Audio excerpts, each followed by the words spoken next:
Viernes con Javier Aranda y sus confesiones literarias. Javier, qué gusto que estés con nosotros, porque además ya pasamos de hablar con Eduardo Marín del cine y hoy nos vas a hablar de un libro que ya se adaptó a una película y que dicen que está buenísima. Bueno, pues sí, hola, buenos días. Hola, hola, hola. Siempre es un gusto estar aquí con Igualmente. ustedes, compartiendo esto que me encuentro en el camino.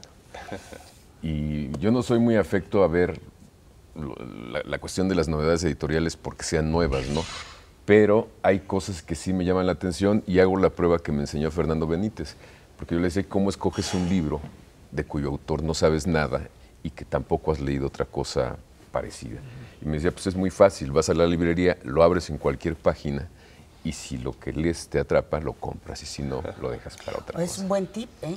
Es un buen tip. El problema es que ahora ya todos traen plástico, entonces ya es más No, bueno, complicado, a menos que vayas a una de viejo. No, lo que he aprendido es que en las librerías, de nuevo, digamos, tienes el derecho de romper el plástico. O sea, yo no voy a comprar lo que no conozco, ¿no? Claro. Al principio me daba cosa, pero ahora pues ya sin pudor. No, y de hecho ya muchas librerías, la verdad no vamos a decir qué nombres, ¿no?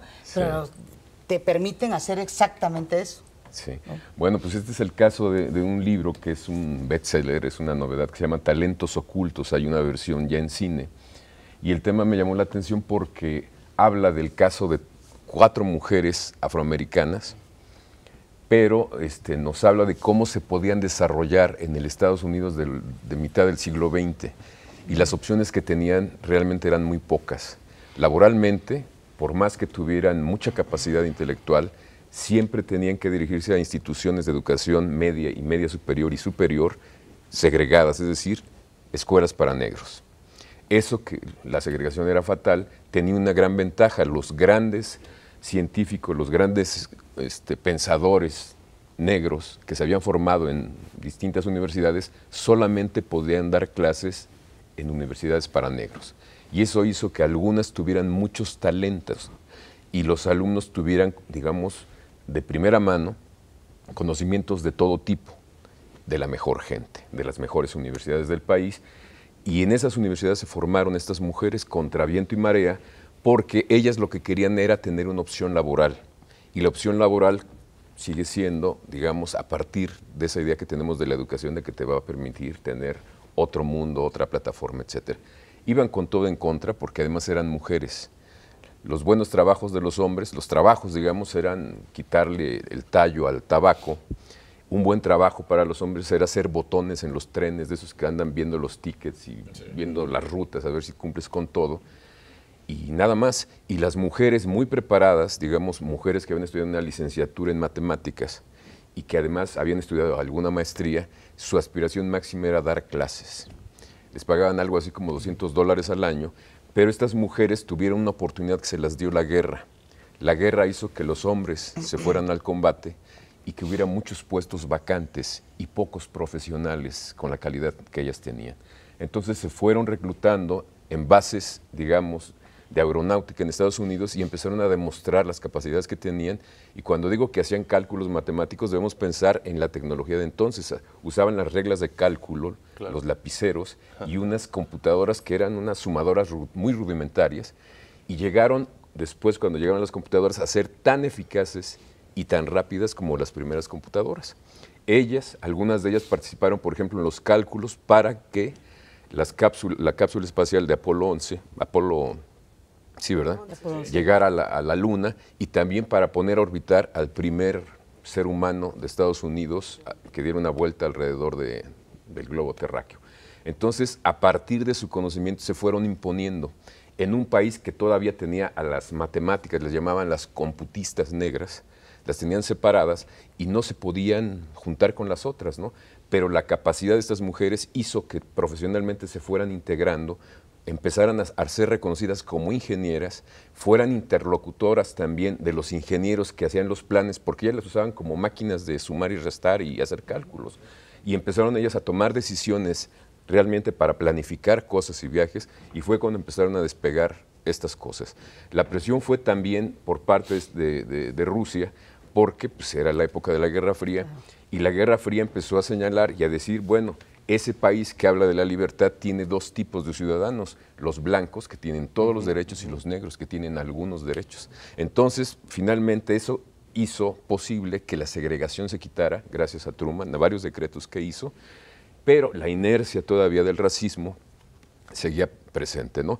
Esto me hizo pensar en lo que estamos viviendo actualmente, la segregación que se tiene ahora de las personas de origen mexicano o latino, que son los brownies, ¿no? Los que tenemos color de piel café, pero que también pueden demostrar en muchos casos las capacidades que tienen para demostrar que son tan buenos ciudadanos y mejores que muchos que no tienen el mismo color de piel.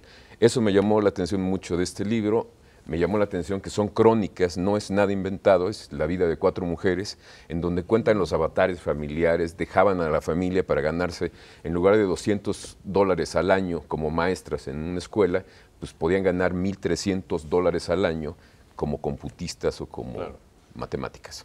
Bueno, y esta es una historia real y de hecho, por ejemplo, una de las medallas de honor que dio Obama fue a una de estas mujeres, que fue la que hizo los cálculos para el viaje de John Glenn y del Apolo 11, y también en los Óscares, donde estuvieron estas actrices, estuvo ahí presente con más de 90 años de edad, ¿no? Entonces... No, realmente son un ejemplo. La película es espectacular, es muy buena la película. Yo no la he visto, la quiero ver, porque ahora sí que el texto me llama muchísimo la atención por ese contexto que nos dan. Uno tiene la idea de que las cosas van caminando normales, que la democracia es la democracia gringa desde siempre, y no, pues son modelos que se tienen que ir perfeccionando todo el tiempo. Pero además, fíjate, Javier, que como siempre, la literatura, el cine, reflejan los momentos actuales.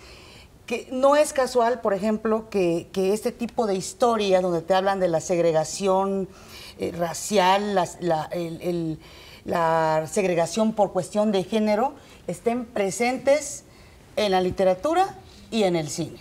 Así es. Y hay otra cosa que señala ella, dice que después de que la segregación ya se quitó, pues todavía hay una inercia cultural que persiste y quienes más la reproducen son los que eran segregados. Entonces, desmantelar eso de tu cultura, de tu cabeza, de tus cantos, es todo un tema y solamente lo puede lograr la comunidad afectada. Yo creo que es una gran lección en muchos sentidos, las aproximaciones de estas 4 mujeres que realmente cambiaron su entorno familiar inmediato, pero también ayudaron a transformar a esa democracia imperfecta, porque lo seguía haciendo, que es la de Estados Unidos. No. Y es una gran recomendación en tiempos tan iscariotes, justamente en los cuales tenemos un presidente tan Donald Trump, ¿no? Tan difícil de entender, y que surgen este tipo de recomendaciones en esta mañana por parte tuya, y además cinematográficamente una excelente película. Con reconocimientos, pues, para justamente tolerar un poquito más estos discursos, ¿no? Tan enfocados a la opresión, a la marginación, al racismo. Y bueno, pues ahí está el arte otra vez imponiéndose ante este tipo de demonios. No, y la sensibilidad de quien tiene para escribir estas cosas y quien decide vivir y transformar su mundo para hacernos ver que esos discursos, por más incendiarios y terribles que sean, van a ser polvo, van a ser nada. Pues ojalá. O va a ser la vergüenza también de algunas Ojalá, familias. y por eso la importancia de leer, por eso la importancia siempre de estar cerca de los libros, pero no nada más para leerlos y ya, sino para reflexionar, y también por eso el cine, ¿no? Así es. Talentos oscuros. Pues muchas gracias.